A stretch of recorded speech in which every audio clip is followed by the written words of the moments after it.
নমস্কার বন্ধুরা, সকলকে আমার চ্যানেলে স্বাগত। সুপ্রিম কোর্টের নির্দেশ মেনে এবার রাজ্যের সমস্ত ধরনের গ্র্যান্ট ইন এড সংস্থার কর্মচারী ও পেনশনার ও ফ্যামিলি পেনশনারদের বকেয়া ডিএ এরিয়ার প্রদানের জন্য বড়সড় পদক্ষেপ গ্রহণ করলো রাজ্য সরকার।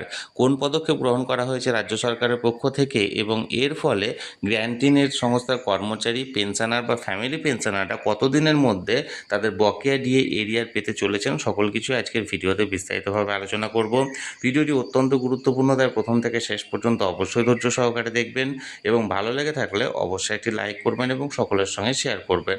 আর সেই সাথে চ্যানেলে যদি প্রথমবার হয়ে থাকেন এই রকমের ইনফরমেটিভ ভিডিও আরও দেখার জন্য যারা এখনও পর্যন্ত চ্যানেলটিকে সাবস্ক্রাইব করেননি তারা অবশ্যই চ্যানেলটিকে সাবস্ক্রাইব করে নিতে ভুলবেন না। তাহলে চলুন আমরা বিস্তারিত জেনে নিই। দেখুন, এই অর্ডারটি জারি করা হয়েছে government of West Bengal finance department audit branch Nabanna থেকে। ডেটটা দেখুন 10ই এপ্রিল 2026, অর্থাৎ গত পরশু এই অর্ডারের ডেট দেওয়া হয়েছে, কিন্তু এই অর্ডারটি পাবলিশ করা হয়েছে গতকালকে অর্থাৎ 11ই এপ্রিল। এখানে প্রথমত যে মেমো নাম্বারের নিচে দেখুন কোন কোন ডিপার্টমেন্টকে এই অর্ডারের সঙ্গে ট্যাগ করা হয়েছে। এই ডিপার্টমেন্টগুলি আমি প্রথমত একবার করে উল্লেখ করে দিই। দেখুন, additional chief secretary, higher education department, এরপর school education department, mass education extension and library service department, তারপর principal secretary of urban development and municipal affairs department, minority affair and madrasa education department, তারপর ট্রান্সপোর্ট ডিপার্টমেন্ট, তারপরে the secretary panchayat and rural development department. অর্থাৎ এক কথায় রাজ্যের যে সমস্ত grant in add যে সংস্থাগুলি আছে বা গ্র্যান্ট ইন এড যে দপ্তরগুলি আছে, সেই সমস্ত দপ্তরের যে হেড তাদেরকে এই অর্ডারটি তাদেরকে ট্যাগ করা হয়েছে। এবার কি বলা হয়েছে দেখুন, এখানে বলা হয়েছে, sir kindly recall the discussion held on 1st April 2026 in connection with the release of arrear of dearness allowance or dearness relief to the employees or pensioner of grant in aid institution for the period from April 2008 to December 2019।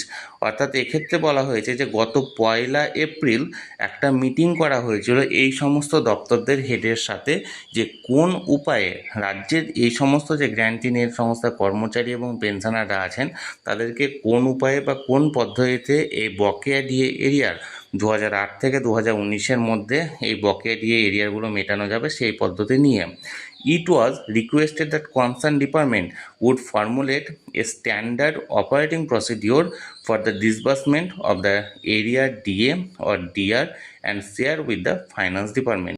এবং এটা অনুরোধ করা হচ্ছে এই সমস্ত দপ্তরকে যে একটা স্ট্যান্ডার্ড অপারেটিং প্রসিডিওর অর্থাৎ এসওপি, অর্থাৎ কোন পদ্ধতিতে এই ডিএ বা ডিআর প্রদান করা হতে পারে বা প্রদান করা যেতে পারে সেই নিয়ে একটা পদ্ধতি তৈরি করতে এবং সেটা ফাইন্যান্স ডিপার্টমেন্টকে জানাতে বা শেয়ার করতে। We have not yet received SOP from your and, অর্থাৎ আমরা এখনও পর্যন্ত আপনাদের এন্ড থেকে কোনো রকম কোনো এসওপি পাইনি, অর্থাৎ নবান্নর তরফ থেকে কোনো রকম কোনো এসওপি রিসিভ করা হয়নি সংশ্লিষ্ট দপ্তর থেকে। Please expedite to send the same to the finance department by 13ই এপ্রিল 2026। এবং এটা ইমিডিয়েট অর্থাৎ 13ই এপ্রিল অর্থাৎ আগামীকালকের মধ্যে এখানে শেয়ার করা বা সেন্ড করার কথা বলা হয়েছে।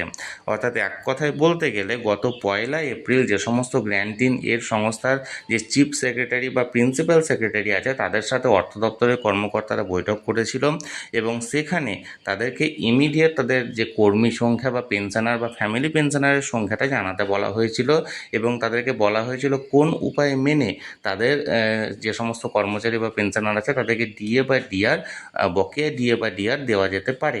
কিন্তু এখনও পর্যন্ত সেই সমস্ত সংশ্লিষ্ট দপ্তরের তরফ থেকে কোনো উদ্যোগ না নেওয়ায় বা কোনো পদ্ধতি শেয়ার না করায় এই অর্ডারটি জারি করা হয়েছে অর্থ দপ্তরের তরফ থেকে এবং পুনরায় রিকল বা মনে করানো হয়েছে এবং বলা হয়েছে আগামী 13ই এপ্রিল অর্থাৎ আগামী কালকের মধ্যে যেন এই সমস্ত দপ্তরগুলি তাদের সংশ্লিষ্ট কর্মচারী এবং পেনশনার বা ফ্যামিলি পেনশনারদের যাবতীয় তথ্য এবং কোন উপায় বা কোন পদ্ধতি মেনে তাদেরকে ডিএ বা ডিআর প্রদান করা যেতে পারে তার একটা এসওপি মডেল এখানে যেন পাঠানো হয়। তাহলে বন্ধুরা, যে অর্ডারটি জারি করা হয়েছিল বকেয়া ডিএ বা ডিআর প্রদান করা সংক্রান্ত, সেটি সরাসরি আমি আপনাদের সঙ্গে শেয়ার করলাম। এই নিয়ে যদি আপনাদের কোনো মতামত বা কোনো প্রশ্ন থাকে অবশ্যই কমেন্ট করুন। আর এই ভিডিওটি ভালো লেগে থাকলে অবশ্যই একটি লাইক করুন এবং সকলের সঙ্গে শেয়ার করুন। আর সেই সাথে এই চ্যানেলে যদি প্রথমবার হয়ে থাকেন এই রকমের ইনফরমেটিভ ভিডিও আরও দেখার জন্য যারা এখনও পর্যন্ত চ্যানেলটিকে সাবস্ক্রাইব করেনি তারা অবশ্যই চ্যানেলটিকে সাবস্ক্রাইব করে রাখুন। ধন্যবাদ, দেখা হচ্ছে পরের ভিডিওতে।